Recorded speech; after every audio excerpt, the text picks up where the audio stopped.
Hello everyone, कैसे हैं आप सब लोग। आशा है सभी लोग बेहतरीन होंगे और मैं हूं आपका अपना इंजीनियर मुरलीधर जाखड़ और हम लोग पढ़ रहे हैं एनसीईआरटी क्लास 12 सब्जेक्ट मैथमेटिक्स और इसका चैप्टर नंबर 4 सारणिक। आज की जो लेक्चर है स्टूडेंट काफ़ी खास लेक्चर आपके लिए होने वाली है, तो बहुत ही ध्यानपूर्वक आप लोग शुरू से लेके एंड तक हमारे साथ जुड़े रहिए। तो सबसे पहले जो आज हम लोग पढ़ेंगे एक्सरसाइज 4.4, उसके बेसिक में हम लोग सबसे पहले जो है एडजॉइंट जो है मैट्रिक्स निकालना सीखेंगे, सेकंड अवयव। तो देखते हैं कि सेकंड अवयव हम किसे बोलेंगे स्टूडेंट और किस प्रकार से निकालेंगे। चलिए शुरू करते हैं यहीं से अपना फर्स्ट टॉपिक। मान लेते हैं, माना हमारे पास जो एक मैट्रिक्स है ए और ये 3x3 की है, जिसके elements A11, A12, A13, A21, A22, A23, A31, A32, A33। ये मेरी एक मैंने मैट्रिक्स जो है माना है जो 3x3 का मैट्रिक्स है। अब स्टूडेंट मेरे को जो है इसकी जो है सेकंडेज निकालनी है। तो सेकंडेज कैसे निकलेगी वो ध्यान से सुने। इससे जो लास्ट लेक्चर था, बड़ा ही प्यारा लेक्चर था, उसके अंदर हम लोगों ने पढ़ा कि उपसारणिक किस प्रकार से निकालते हैं और सेकंड किस प्रकार से निकालते हैं। सेकंड और सेकंडेज में डिफरेंस है, ठीक है, ये भी आप ध्यान रखें। तो हमने देखा कि हम लोग जो है अगर हमें जो है A11 का जो है उपसारणिक निकालना हो, A11 का क्या निकालना हो, उपसारणिक, तो हम उसको लिखते हैं M11 और फिर क्या करते हैं, ये सारे एलिमेंट और ये एलिमेंट छोड़ देते हैं और जो बचते हैं उनको लिख लेते हैं A22, A23, ठीक है, A32, A33, इस प्रकार से। तो ये तो हो गई इसकी उपसारणिक, किसकी, अवयव A11 की उपसारणिक M11। और इसका जो सॉल्यूशन है वो हमारे पास देखिए M11 का वो कैसे निकलेगा, इसको हम इससे मल्टीप्लाई करेंगे, यानी A22 multiply A33 minus A23 multiply A32। इस प्रकार से मेरी उपसारणिक निकल गई। उपसारणिक की सहायता के बाद या इसकी सहायता से हम क्या निकाल सकते हैं, सेकंड निकाल सकते हैं। और सेकंड को हम कैसे लिखेंगे, A11 किसकी सेकंड, अवयव A11 की सेकंड है A11, कैपिटल A11। अब आप बहुत ही ध्यान से देखेंगे 1 और 1 कितना होता है, 2 होता है, 2 समय, तो यहां पे प्लस चिन्ह लगाएंगे और जो उपसारणिक है वो लिख देंगे, ठीक है। अगर ये विषम होता तो उपसारणिक जो है उसको किससे गुना कर देते, माइनस से। तो इस प्रकार हम क्या निकालते हैं, सेकंड निकालते हैं। मान लेते हैं कि ये जो हमारी जो सारणिक है, हमारी जो ये अवयव A है 3x3 का, हमारा जो ये अवयव A है जो 3x3 का है, इसके जो है सह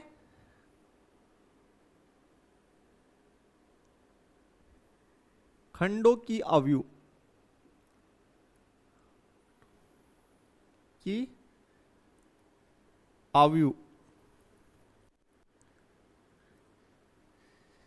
ठीक है, किसके सेकंडों की अवयव, अवयव A के अवयवों की, अवयव जो A है इसके एलिमेंट्स की सेकंडों की अवयव जो है वो आपके सामने मैं लिख रहा हूं।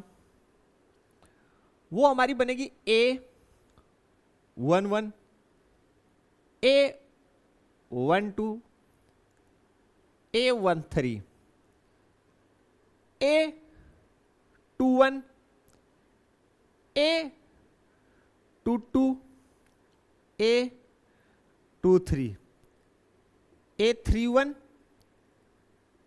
A32, A33।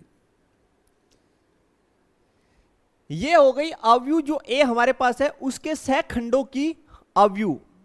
अब हमें एडजॉइंट ए जब निकालना हो तो हम क्या करेंगे, ये जो सहखंडों की अवयव है इसका ट्रांसपोज कर देंगे। कैसे? सहखंडज अवयव यानी एडजॉइंट ए, क्या लिखेंगे? एडजॉइंट ए, इसको बोलेंगे सहखंडज अवयव, जय लगेगा लास्ट में, याद रखिए। और यह है सहखंडों की अवयव। तो कैसे निकलेगी? जो हमारी सारणिक ए है इसके सहखंडों का जो अवयव है उसका ट्रांसपोज बनाइए। उसका क्या बनाइए? ट्रांसपोज। किसके इक्वल होगी? देखिए पूरा समझिए, बहुत ही अच्छा टॉपिक है। सारे के सारे जो आज टॉपिक आने वाले हैं स्टूडेंट, काफी शानदार टॉपिक है, लेकिन साथ में ही काफी इजी भी। 2 A23 A32 A33, इनका क्या बना दीजिए? ट्रांसपोज बना दीजिए। क्या बना दीजिए? ट्रांसपोज। तो देखिए एडजॉइंट ए इजिकल टू हो जाएगा आपके पास, पहली जो पंक्ति है इसको बनाइए स्तंभ, A12 A13। दूसरी जो पंक्ति है इसको क्या बनाए? स्तंभ A23। तीसरी पंक्ति है इसको क्या बनाए? इसको स्तंभ में बना दीजिए A33। तो ये आपका एडजॉइंट ए आ गया। फिर से सुनिए कि आपको कोई जो अवयव दे रखा है ए, उसकी सहखंडज अवयव किस प्रकार निकाल लिए। सबसे पहले आप क्या करेंगे, बहुत ही ध्यान से सुनिए। सबसे पहले आप उपसारणिक निकालेंगे प्रत्येक अवयव की, प्रत्येक अवयव की, फिर उसकी सहखंड निकालेंगे प्रत्येक अवयव की, फिर उन सहखंडों को आप यहां पे जमा देंगे, देन उनकी ट्रांसपोज बनाएंगे। तो आपके पास जो अवयव आएगी वो सहखंडज अवयव आएगी। अब इसको हम लोग एक एग्जांपल लेते हैं प्यारा सा, और उसके माध्यम से समझते हैं। हमें एक अवयव ए दे रखा है जो हमारे पास 2/2 का है। इस अवयव की सहखंडज अवयव हमें ज्ञात करनी है, उसको हम बनाते हैं। चलिए शुरू करते हैं क्वेश्चन को हम लोग। बिल्कुल एग्जाम्पल जो हमारे पास है इसको शुरू करते हैं, अच्छे से समझते हैं। अवयव ए है, तो सबसे पहले अवयव ए जो है उसको हम लोग जमा के यहां पे लिख लेते हैं। हल 12 है। अवयव ए जो मेरे पास है उसको मैं लिख रहा हूं। बिल्कुल स्टूडेंट, उसे मैं लिख लेता हूं अच्छे से।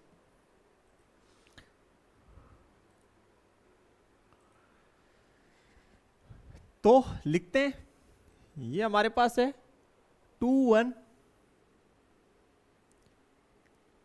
3 4, लिख लिए। अब हम इसकी देखिए, मैं सारी जो प्रक्रिया वो स्टेप बाय स्टेप कर रहा हूं। सबसे पहले हम लोग जो है, ये जो हमारा अवयव है इसमें प्रत्येक अवयव की हम लोग उपसारणिक बना लेते हैं। तो M11 कितना होगा? देखिए आप कहेंगे सर 4। M12 1, M21 3, M22 कितना? 2। ये हमारा हो गया सारे जो एलिमेंट्स हैं उनकी उपसारणिक। अब हम लोग उपसारणिक के आगे देखिए क्या निकालें। आप कहिएंगे सर सहखंड निकालें, तो सहखंड को हम कैपिटल ए से लिखते हैं। A11 दोनों का योग क्या है? सम। दोनों का योग सम, इसलिए ये जो है आपकी उपसारणिक किससे गुना कर दें? प्लस चिन्ह से, तो 4 ही रह जाएगी। फिर A12 दोनों का योग कैसा है? आप कहेंगे सर विषम है, तो जो ये आपकी उपसारणिक है इसको माइनस से गुना करके लिख दीजिए। फिर A21 2 और 1 3 विषम है, तो इस जो उपसारणिक है 21 की इसको माइनस से गुना करके लिख दीजिए A22 2 और 2 4 समय, तो ये जो उप सारणिक है इसको प्लस से गुना करके लिख दीजिए, यानी एज इट इज लिख दीजिए, प्लस की है तो। अब देखिए आपकी जो है एडजॉइंट ए, ये कैसे बनेगी, देखिए ये जो सहखंडजों के सहखंडों के मान आए, इनको यहां जमाइए, 4 -1 -3 2, ये सारे सहखंडों के मान हमने लिख दिए और इनकी क्या बना दो, ट्रांसपोज। तो एडजॉइंट ए जो बनेगी अपनी, ये स्टूडेंट बनेगी 4 -1 -3 2, ये आपकी एडजॉइंट ए हो गई। इसमें कोई डाउट है तो आप मुझे बताएं। और यानी ये सहखंडज ज्ञात हो चुकी है, इसी को आप सहखंडज बोल दीजिए या एडजॉइंट ए बोल दीजिए, एक ही बात है। तो इस प्रकार से क्वेश्चन जो है आपको सोल्व आउट करना है। बिल्कुल क्वेश्चन सोल्व हो चुका है, बिल्कुल। अब देखते हैं स्टूडेंट नेक्स्ट, इससे आगे हम लोग जो चर्चा करेंगे वो कुछ स्पेशल जो प्रॉपर्टीज है उन पे करने वाले हैं। हमने माना है कि हमारे पास जो है, हमारे पास ए कोई एन कोटि का अवयव है, स्मॉल ए नहीं है, इसको कैपिटल ए आप मान लीजिए, ठीक है, कि हमारे पास जो ए है अवयव ए, वो एन कोटि का अवयव है, ठीक है, और वो वर्ग अवयव है। कैसा अवयव है, वर्ग अवयव है। तो देखिए शुरू करते हैं। हमने यहां पे जो है जो अवयव ए जो है जो 3/3 कोटि का लिया है वर्ग अवयव, इस पे हम चर्चा करेंगे। तो यहां हम लिख लेते हैं पहले ए बराबर A11 A12 A13 A21 A22 A23 A31 A32 A33। अब अभी हमने चर्चा की है कि भाई सहखंडज कैसे निकालेंगे, यानी एडजॉइंट ए कैसे निकालेंगे। तो अभी हमने चर्चा किया कि भाई एडजॉइंट ए जो है निकालने के लिए हम लोग क्या करते हैं, सबसे पहले कि भाई जितने भी एलिमेंट्स हैं हमारे पास जितने भी एलिमेंट्स हैं किसमें, अवयव में, उन सभी के आप क्या निकाल लीजिए, सहखंड निकाल लीजिए, ठीक है। फिर उनका क्या कर दीजिए, ट्रांसपोज। तो लिख देते हैं, इस प्रकार निकलेगी, ये सहखंडों के मान हैं, ठीक है, इन सभी के सहखंडों के मान यही होंगे। और इनका आपको क्या करना पड़ेगा, आप कहेंगे सर इनका हमें ट्रांसपोज करना पड़ेगा। 32 A33 सभी के ये जितने भी अवयव हैं, ये जितने भी एलिमेंट्स हैं, इनके सहखंडों का मान निकाल के यहां पे आपको पुट करना पड़ेगा। फिर क्या करना पड़ेगा, ट्रांसपोज। क्या करना पड़ेगा, ट्रांसपोज। देन आपके पास क्या आएगी, एडजॉइंट ए आएगी, यानी सहखंडज आ जाएगी किसकी, मैट्रिक्स ए की। तो बिल्कुल इजीली यहां आप लिख लीजिए एडजॉइंट ए, ये आपकी इक्वल हो जाएगी। देखिए पहली जो पंक्ति है उसको पहले स्तंभ में कन्वर्ट कर दीजिए, बिल्कुल A13। दूसरी पंक्ति है इसको दूसरे स्तंभ में बना दीजिए,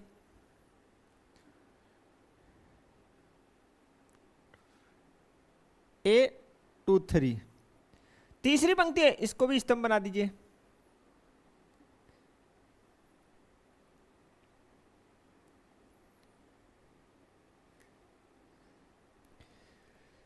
यहां तक आपको क्लियर है क्या, ये बताइए। बिल्कुल क्लियर हो जाना चाहिए कि भाई ये जो हमारे पास मैट्रिक्स आई है ये सहखंडज ए है। अब हम चर्चा करते हैं कि अगर हम जो है ये जो सहखंडज ए आई है अवयव, इसको अवयव ए से गुना कर दें तो क्या हो, तो ये क्या रिजल्ट देगी, उस पर हमें चर्चा करनी है। तो चलिए मल्टीप्लाई करते हैं किसको, एडजॉइंट ए को हम लोग जो है अवयव ए से मल्टीप्लाई करते हैं। एडजॉइंट ए की जो अवयव है ये वाली, इसको इससे मल्टीप्लाई करते हैं और इसके रिजल्ट्स पे देखते हैं किस प्रकार के रिजल्ट्स आ रहे हैं।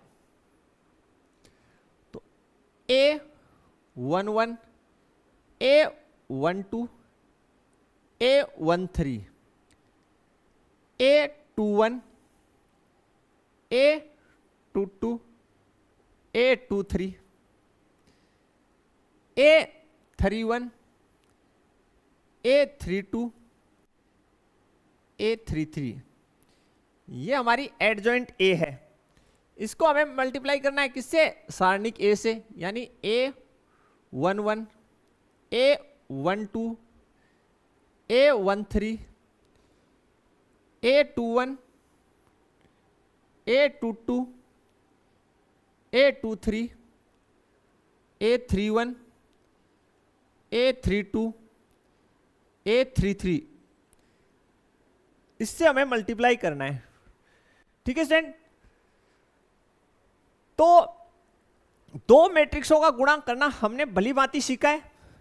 देखिए उनके गुणा करने के लिए आवश्यक है कि जो दोनों मैट्रिक्स हो उनके अंदर पहली मैट्रिक्स में स्तंभ की संख्या, पहली मैट्रिक्स में स्तंभ की संख्या दूसरी मैट्रिक्स में पंक्तियों की संख्या के बराबर हो।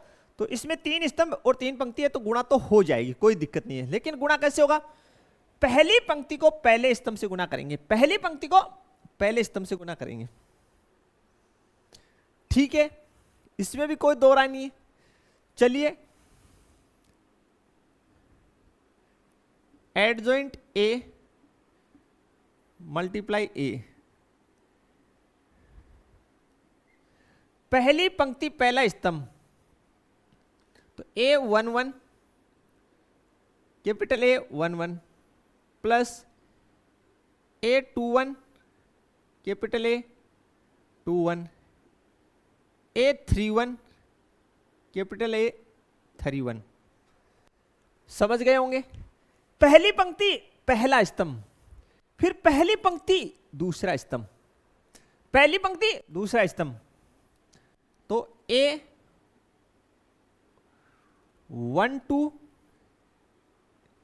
A11, A22,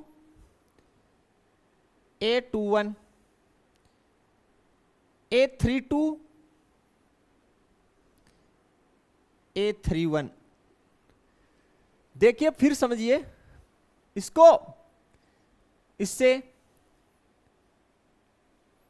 ठीक है, इसको इससे और इसको इससे, यहां तक कोई डाउट नहीं होना चाहिए, आपको क्लियर हो जाना चाहिए। ठीक है स्टूडेंट्स, बिल्कुल क्लियर।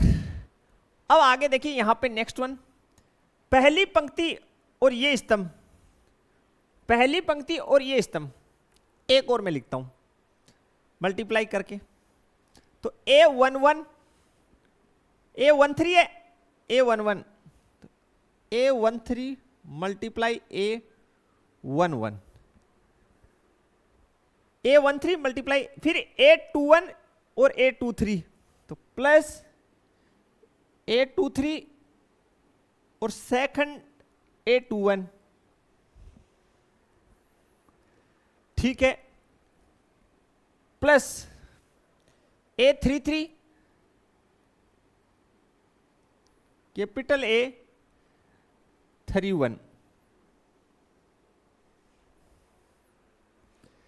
इतना आपको क्लियर है क्या? देखिए लास्ट लेक्चर में हम लोगों ने पढ़ा था, आप लोगों ने भली भांति सारणिक के बारे में पढ़ा। किसके बारे में पढ़ा कि भाई मैट्रिक्स को किस में बदल सकते हैं हम लोग, सारणिक में बदल सकते हैं। बोला सर बदल सकते हैं, ठीक है। और सारणिक का मान आप कैसे ज्ञात करते हैं कि किसी भी पंक्ति के अवयवों को, किसी भी पंक्ति के अवयवों को अगर उसी पंक्ति के सेकंड से गुना कर दिया जाए, ठीक है, किसी भी पंक्ति के अवयवों को उसी की सेकंड से गुना कर दिया जाए और उन सबको जोड़ दिया जाए तो सारणी का मान आ जाता है। ठीक है, ये बात। दूसरी बात आपने पढ़ी लास्ट लेक्चर में, अगर किसी पंक्ति के अवयवों को अन्य पंक्ति के या अन्य स्तंभ के सेकंडों से गुना कर दिया जाए और फिर उनको जोड़ दिया जाए तो रिजल्ट कितना आना है? आप कहेंगे सिर्फ 0 आना है। तो यहां पे देखिए A11 अवयव है उसी की सेकंड है, A21 अवयव है उसी की सेकंड है, A31 है जो अवयव है उसी की सेकंड है। यहां पे जो अवयव है उसकी सेकंड नहीं है, सेकंड दूसरे की है। जो अवयव है उसकी सेकंड नहीं है, अवयव जो है उसकी सेकंड नहीं है और किसी की है। यहां पे जो अवयव है सेकंड उसकी नहीं है, जो अवयव है सेकंड उसकी नहीं है। तो इनका रिजल्ट, इन दोनों का रिजल्ट तो क्या आएगा? 0। और इसकी रिजल्ट क्या आएगी? इसकी रिजल्ट आ जाएगी सारणिक A। ये आपको क्लियर होना चाहिए। इसी प्रकार क्या करेंगे, इस पंक्ति को इससे गुना कर दीजिएंगे, इस पंक्ति को इस स्तंभ से गुना कर देंगे। तो देखिए A11 A12 A21 A22 A31 A32, इसको देखिए A12 A12 A22 A22 और देखिए A23 A23। क्लियर? देखिए ये जो है ये कैसा रिजल्ट देगी? आप कहेंगे 0। बोला सर जी क्यों? देखिए ये जो एलिमेंट्स हैं, अवयव हैं, इनके साथ जो इनके साथ जो सेकंड मल्टीप्लाई हो रही है वो इन अवयवों की नहीं है भैया, दूसरों की है, फिर उनका योग हो रहा है। तो यही तो हमने लास्ट लेक्चर में पढ़ा था, अगर किसी पंक्ति या स्तंभ के सेकंडों को अन्य पंक्ति के अवयवों के साथ गुणा करके जोड़ दिया जाए तो रिजल्ट 0। अगर किसी पंक्ति के अवयवों को उसी पंक्ति की सेकंडों के साथ या उसी स्तंभ के सेकंडों के साथ जिस स्तंभ के अवयव हैं उनको जोड़ दिया जाए तो रिजल्ट किसका आ जाएगा? सारणिक का आ जाएगा। अब आगे बढ़िए, इस पूरे को इससे गुना कर दीजिए। तो A13 A12 A23 A22 plus A23, देखिए थोड़ा सा 13 23 A33 A32, तो इसकी भी 0 रिजल्ट आएगी क्योंकि अवयव किसी का है, सेकंड दूसरे की है यार, जिसका अवयव हो उसी की सेकंड होनी चाहिए। फिर इस पूरे को इससे गुना करेंगे तो A11 इससे मल्टीप्लाई हो जाएगा, ये इससे 23, ये इससे 23। देखिए जिसकी जो अवयव है उसकी सेकंड है नहीं है, तो ये ऑल ओवर 0 रिजल्ट देगा। ठीक है, आगे देखिए इस पूरे पंक्ति को इस पूरी पंक्ति को इस स्तंभ से गुना कीजिए। तो A12 A13 A22 A23 A23 गुना A33। दोबारा से देखिए, इसको इससे 1 2 को इससे किए, ठीक है, इसको इससे किए, इसको इससे, तो ये गलत लिखे हम 32।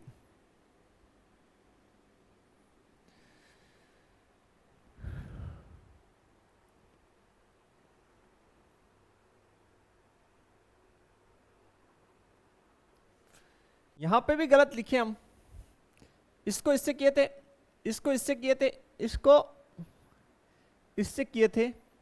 32 होगा भैया, 23 नहीं।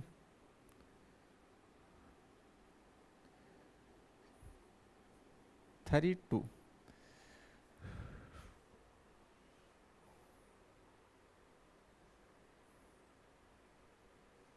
क्लियर। आगे देखिए, इस पूरी पंक्ति को इस स्तंभ से मल्टीप्लाई कीजिए, तो A13 A13 A23 capital A23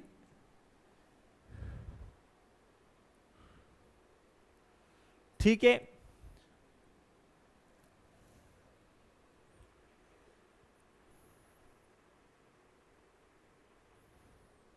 आगे देखिए, प्लस A33 A33। हमने पूरा डिटेल से इसलिए किया है ताकि आपको अच्छे से समझ में आ जाए, बेसिक, बस हमारा टारगेट ये। अगर एक बार बेसिक अच्छे से समझ में आ गए, चाहे से एक लेक्चर एक्स्ट्रा हो जाए, 10 कंसेप्ट क्लियर, चैप्टर फिनिश। देख लीजिए, दो मैट्रिक्सों को गुना करना हमने लास्ट जो चैप्टर है सारणिक उसमें सीखा, उसी का रिवीजन कर रहे हैं। पहली पंक्ति पहला स्तंभ, पहली पंक्ति दूसरा स्तंभ, पहली पंक्ति तीसरा स्तंभ, ठीक है। देखिए इसका जो है, इसका हल क्या आएगा, इसका हल आएगा सारणिक ए। इसका हल जिसको मैं अंडरलाइन कर रहा हूं, और इसका हल, इन दोनों का हल सारणिक ए आएगा, बाकी सभी का जीरो आएगा, बाकी सभी के रिजल्ट जीरो। कारण कि इन तीन जो है की जगह प्रत्येक अवयव स्वयं की सेकंड से गुना हो रहा है, चेक कर लीजिए, और फिर योग हो रहा है। बाकी सभी जगह जो एलिमेंट है वो अन्य किसी सेकंड से गुना होकर जुड़ रहे हैं, तो रिजल्ट जीरो देंगे। ओके, तो देन देख लीजिए ये आपकी क्या हो गई, सारणिक ए 0 0 0, सारणिक ए 0 0 0, सारणिक ए। इतना आपको क्लियर हो जाना चाहिए। किसका आया ये, adjoint A Guna A, clear है। इसमें से पूरे में से आप सारणिक ए कॉमन ले लीजिए, तो जैसे ही आपने सारणिक ए कॉमन लिया, इस साइड आपके पास 1 0 0 0 1 0 0 0 1, क्लियर। ये क्या है, आइडेंटिटी मैट्रिक्स है, तो क्या लिखेंगे आप, तो आप लिखेंगे सारणिक ए आइडेंटिटी जो 3/3 की है। तो यही रिजल्ट्स हैं, हमने यही स्टेटमेंट में लिखा है कि अगर आप किसी मैट्रिक्स की जो एडजॉइंट है उनको अगर मल्टीप्लाई कर दें तो रिजल्ट्स आपको प्राप्त होगा, जो आपकी ये जो है आपकी जो ये जो गिवन, तो उसका वो जो किसके बराबर होगी, सारणिक ए के मान के, और मल्टीप्लाई में क्या, आइडेंटिटी मैट्रिक्स। इस प्रकार के रिजल्ट्स देंगे आपको। कैसे हुआ, प्रूव हमने आपको किया है, ठीक है। अब चाहे आप पहले एडजॉइंट ए लिखें फिर सारणिक ए लिख के मल्टीप्लाई करें, या ए को एडजॉइंट ए से मल्टीप्लाई करें, रिजल्ट्स यही आएंगे, ठीक है, बिल्कुल क्लियर। तो ये आप जो है खुद से टेस्ट कर लें, ये वाला जो पोर्शन है देखिए, ये आप खुद से कर लें कि अगर हम ए मल्टीप्लाई एडजॉइंट ए करें तो क्या यही रिजल्ट्स आएंगे, बिल्कुल यही रिजल्ट्स आएंगे, आप ट्राई कर लें, 100% यही रिजल्ट्स आने वाले हैं स्टूडेंट, कहीं इसमें डाउट्स नहीं होना चाहिए। दो चीजें क्लियर, एक तो किसी भी पंक्ति या स्तंभ के अवयवों को खुद की सेकंड जो है उससे मल्टीप्लाई करके जोड़ेंगे तो सारणिक का मान प्राप्त होगा। अगर किसी पंक्ति या किसी स्तंभ के अवयवों को अन्य सेकंड से गुना करके जोड़ेंगे तो रिजल्ट 0 आएंगे, बिल्कुल इस प्रकार से, ठीक है स्टूडेंट, आशा है क्लियर हुआ होगा, बिल्कुल। तो स्टूडेंट ऑल ओवर जो निष्कर्ष है वो आपके सामने लिखा पड़ा है सेंटेंस स्टेटमेंट बना के, कि भाई आपको पता होना चाहिए कि अगर एडजॉइंट ए यानी सेकंडज ए को सारणिक ए से मल्टीप्लाई करेंगे, या सारणिक ए को उसकी जो एडजॉइंट ए है सारणी को उसी की एडजॉइंट से मल्टीप्लाई करेंगे, देन रिजल्ट्स हमारे पास आएंगे सारणिक ए आई। आई यहां पे क्या है, आइडेंटिटी मैट्रिक्स है, कितने बाई कितने की, जितने बाई जितने की ए है। ये आप क्लियर कर लें, ये रिजल्ट्स आएंगे आपके बिल्कुल। आगे देखिए, हमारे पास एक वर्ग अवयु ए है, वो अव्युत्क्रमणीय कहलाती है। देखिए अव्युत्क्रमणीय कब कहलाएगी, कोई भी जो है अवयु, अगर हमें जैसे कि एक अवयु ए दे रखा है, ए दे रखा है, अवयु ए हमें गिवन है, वो जो है हमारे पास हमने लिया है 2 8 1 4, ये हमारा अवयु है।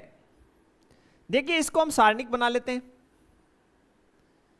तो सारणिक ए बराबर, सारणी का चिन्ह लगा दीजिए, अवयु को हटा दीजिए, 2 8 1 4।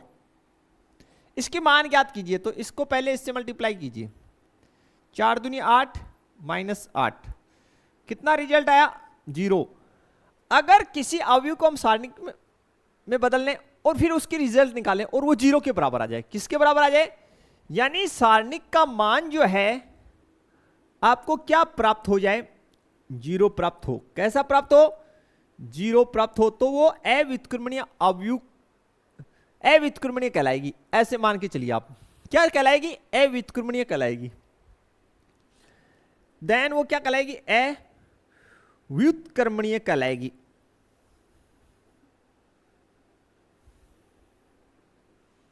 क्लियर हो जाना चाहिए आपको।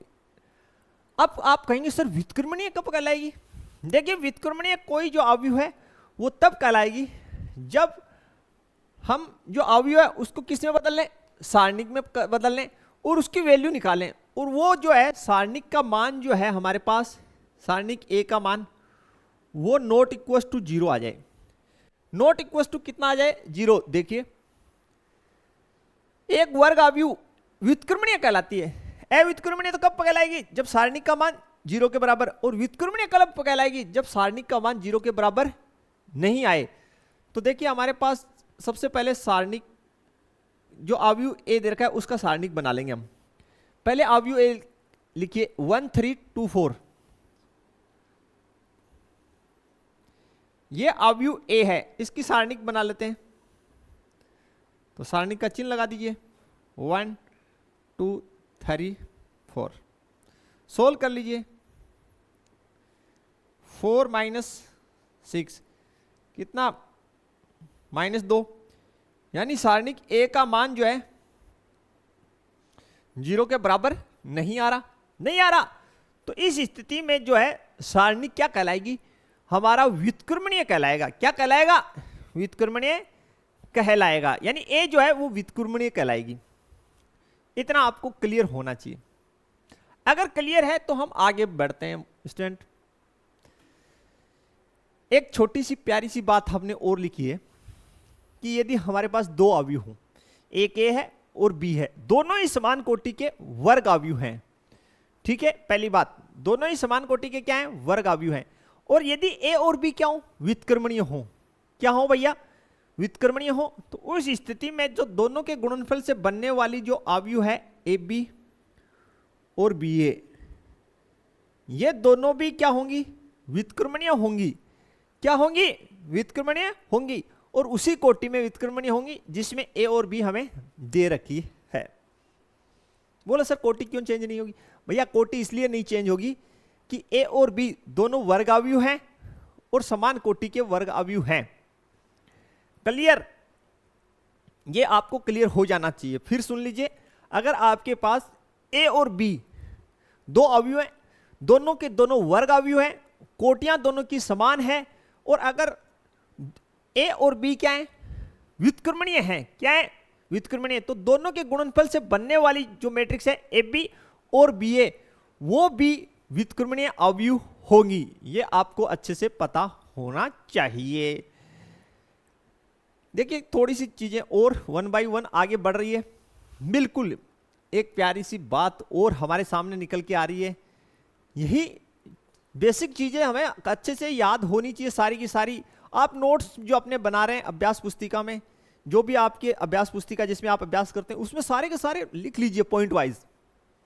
क्या लिख रखा है देखिए, यदि ए व बी समान कोटि के वर्गाव्यू हैं, ठीक है, और ए व बी के गुणनफल ए बी का सारणिक, देखिए हम बता देते हैं, ए व बी आपके पास समान कोटि के वर्गाव्यू हैं,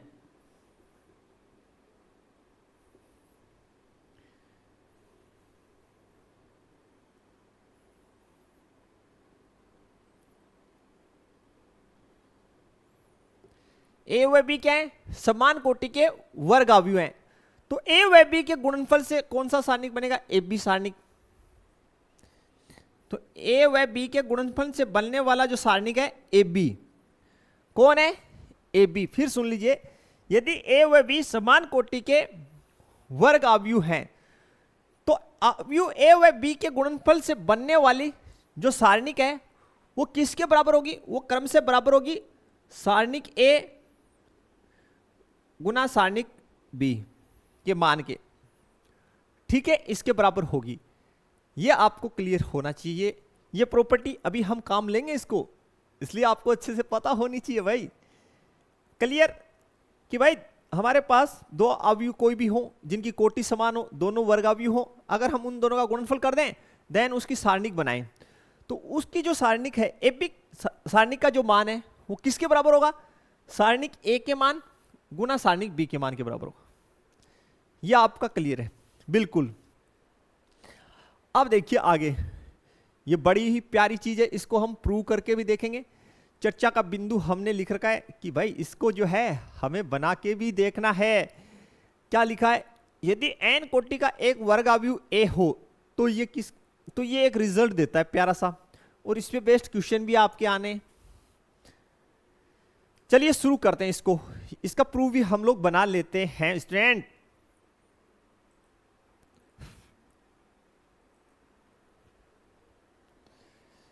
तो स्टूडेंट ये जो स्क्रीन पे आपके पास है, जो प्रूव करना है कि एडजॉइंट ए जो बराबर होता है, देखिए कैसे होगा कि भाई एडजॉइंट ए का सारणिक, एडजॉइंट ए का जो सारणिक है वो बराबर होगा सारणिक एक जो है उसकी पावर n-1 के, n-1 पे, जहां पे n क्या है, कोटि है कि कितने कोटि का जो वर्ग अवयव है, ठीक है, n जो अवयव है उसकी कोटि है, यानी एडजॉइंट ए का जो सारणिक है वो बराबर होता है सारणिक ए की पावर n-1 के। कैसे होगा देखिए, बिल्कुल शुरू करते हैं। चूंकि अभी आप लोगों ने पढ़ा, फर्स्ट यहीं से स्टार्ट किया था हमने कि एडजॉइंट ए, सबसे पहले मैं यहां लिख देता हूं कुछ बातें। माना ए जो है अवयव 3/3 कोटि का वर्ग अवयव है, वर्ग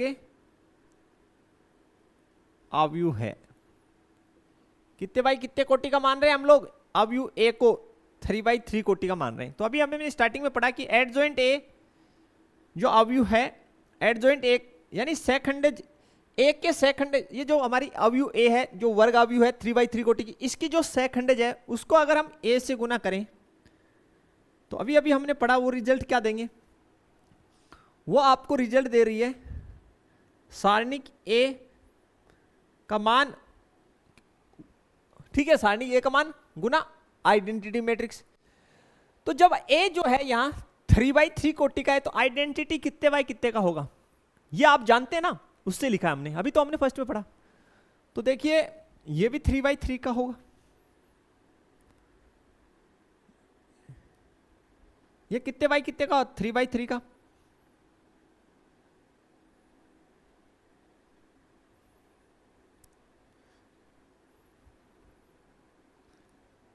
क्लियर, बोलो सर ये 3/3 का क्यों हुआ यार, दो मैट्रिक्स जो है वो गुना में लिखें तो समान है तो दोनों साइड उनकी कोटि क्या बराबर होगी भाई। ठीक है, बेसिक जो है अवयव का वो आपको क्लियर होना चाहिए ना, पढ़ चुके हैं हम अवयव। तो देखिए क्लियर, अब इसको अंदर मल्टीप्लाई कर दें तो क्या होगा देखिए आप, तो बोले सर ये वापस वैसे ही बन जाएगी जैसा लास्ट में आपने कॉमन लिया था, बिल्कुल वैसा ही बन जाएगा।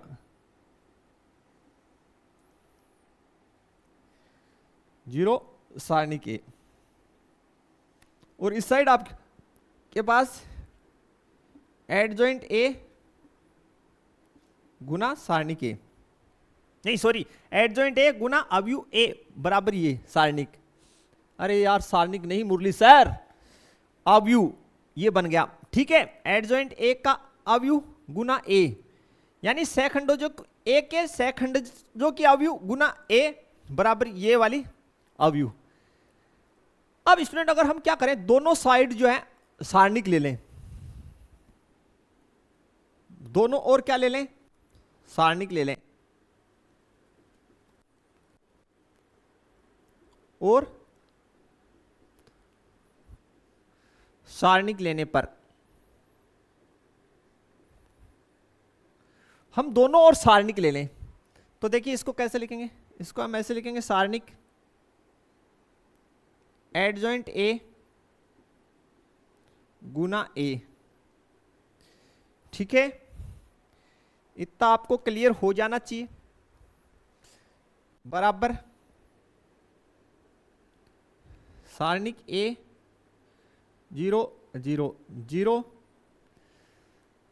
यहां पे सारणिक ए 0 0 0 सारणिक ए, और ये सारणिक दोनों साइड हमने सारणिक ले लिया। अभी अभी हमने एक प्रॉपर्टी पढ़ा कि यदि ए व बी समान कोटि के वर्ग अवयव हों तो अवयव ए और बी के गुणनफल से बनी सारणिक बराबर होगी किसके, सारणिक ए के मान गुणा सारणिक बी के मान। अभी पढ़ी हमने एक प्रॉपर्टी, देखिए ये वाला, ये प्रॉपर्टी पढ़ा। इस प्रॉपर्टी से हम इस भाग को कैसे लिख देंगे, देखिए इसको हम लिख देंगे एडजॉइंट ए का सारणिक सारणिक ए। ठीक है, यानी इस प्रॉपर्टी से इसको हमने ऐसे लिख दिया। अब स्टूडेंट आपको पता होना चाहिए कि भाई सारणिक और अवयव में क्या फर्क होता है। अवयव में क्या होता है कि भाई ये जो बाहर जो भी संख्या होती है उसको एक साथ गुणा कर सकते हैं, एक साथ कॉमन ले सकते हैं, जबकि सारणिक में ऐसा नहीं है। सारणिक में प्रत्येक पंक्ति में से अलग अलग कॉमन लेना पड़ता है और प्रत्येक स्तंभ या पंक्ति को अलग से गुणा करना पड़ता है। तो देखिए यही डिफरेंस होता है। तो यहां से इस पूरी पंक्ति में से क्या कॉमन ले लेंगे, सारणिक ए, इस पूरी पंक्ति में से क्या कॉमन ले लेंगे, सारणिक ए, और इस पूरी पंक्ति में से क्या कॉमन लेना पड़ेगा, सारणिक ए। देन आपके पास क्या बचेगा, 1 0 0 0 1 0 0 0 1। इतना आपको क्लियर होना चाहिए। ये सारणिक ए से ये सारणिक ए कट जाएगा। ठीक है, तो आपके पास बचा इस साइड एडजॉइंट ए बराबर सारणिक ए क्या हो गया भैया, ए स्क्वायर हो गया। इसको आप क्या लिखेंगे, ये तो आइडेंटिटी मैट्रिक्स है, ये आपका क्या है, आइडेंटिटी मैट्रिक्स है, जिसका मान कितना होता है। आइडेंटिटी मैट्रिक्स, इसकी आप मान निकालोगे, इसकी मान आएगी 1। सॉरी मैंने एक बात गलत बोला है, आइडेंटिटी मैट्रिक्स नहीं, ये जो सारणिक है आपकी, इसका मान निकाल लीजिए, 1 आएगा। चेक कर लीजिए आप, देखो इन दो के रिस्पेक्ट में निकालोगे तो 0 आएगा पहली, तो यहां इसके संदर्भ में निकालोगे ये पूरा छूट जाएगा, ये तो 1 1, तो इसकी मान कितनी आ गई, इसकी मान आ जाएगी स्टूडेंट 1। आप हल करके चेक कर लीजिए। आप पहला जो आपका है R1 पंक्ति, इसके संदर्भ में चेक कर लीजिए। तो इन दो के तो संदर्भ में चेक करने की जरूरत नहीं है, यहां 1 पहली पंक्ति पहला स्तंभ, तो 1 पॉजिटिव, पूरा छूट गया, इसको इससे गुना किया तो 1, माइनस इसको इससे तो 0, ऑल ओवर क्या रिजल्ट दिया 1। यहां तक क्लियर हो जाना चाहिए। तो क्या बना, आप कहेंगे सर बना एडजॉइंट ए बराबर है किसके, सारणिक ए के वर्ग के, सारणिक ए के वर्ग के। और अगर हम इसको व्यापक रूप में लिखें, स्टैंडर्ड फॉर्मेट में लिखें, व्यापक रूप में यानी सबके लिए जनरल फॉर्मेट में, तो हम इसको लिख देंगे फिर ये जो है इसको ऑल ओवर हम लोग देंगे कि एडजॉइंट ए बराबर होगा सारणिक ए की पावर n-1, जहां n अवयव ए की कोटि है।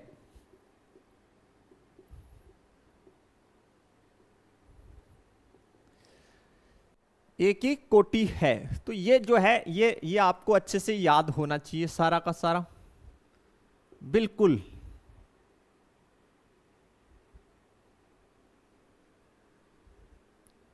ये आपको अच्छे से याद होना चाहिए स्टूडेंट, तो बिल्कुल इसमें कोई दिक्कत आपको नहीं होना चाहिए। अब बात आती है स्टूडेंट कि अगर हमारे पास ए जो है एक वर्गाव्यू है और उसका जो है, और ए जो है व्युत्क्रमणीय भी है। ए क्या है, व्युत्क्रमणीय। ए व्युत्क्रमणीय कब होगा, जब सारणिक ए का मान 0 के बराबर ना हो, तो हम अवयव ए जो है उसका व्युत्क्रम निकाल सकते हैं, ठीक है। और फॉर्मेट या फॉर्मूला जो है वो हमारे पास क्या रहने वाला है, वो भी हम यहां मेंशन कर देते हैं। वो हमारे पास रहने वाला है A inverse is equal to adjoint A बट्टे सारणिक ए का मान। ये आपका फॉर्मूला स्टूडेंट बिल्कुल रहेगा, ये आपका रहेगा बिल्कुल। ये आपको अच्छे से याद होना चाहिए बिल्कुल। ये फॉर्मूला हम सवालों को हल करने में काम लेंगे। क्या कि भाई अगर ए जो है वो कितनी भी n कोटि की, मान लो ए जो है n कोटि का वर्ग अवयव है और वो व्युत्क्रमणीय है, यानी उसके जब सारणिक निकालते हैं, यानी सारणिक ए का मान निकालते हैं वो 0 के बराबर नहीं आता, तो इसका मतलब जो आपका अवयव ए है उसका व्युत्क्रम उपस्थित होगा, तो उसका व्युत्क्रम निकालेंगे। तो फॉर्मेट क्या रहे, एडजॉइंट ए बट्टे सारणिक ए का मान। तो पहले एडजॉइंट निकाल लेंगे, वो हमने स्टार्ट में सीखा ही है, और उसमें सारणिक ए का भाग दे दीजिए, बस ए इनवर्स आपका आ जाएगा। तो काफी सिंपल रहने वाला है बिल्कुल, कहीं कोई दिक्कत नहीं होगी। बस थोड़ा सा आपको क्या करना है, ये जो बेसिक का वीडियो आप इसको एक बार दिल लगा के यार बिल्कुल एक बार देख लें, मजा आ जाएगा आपको।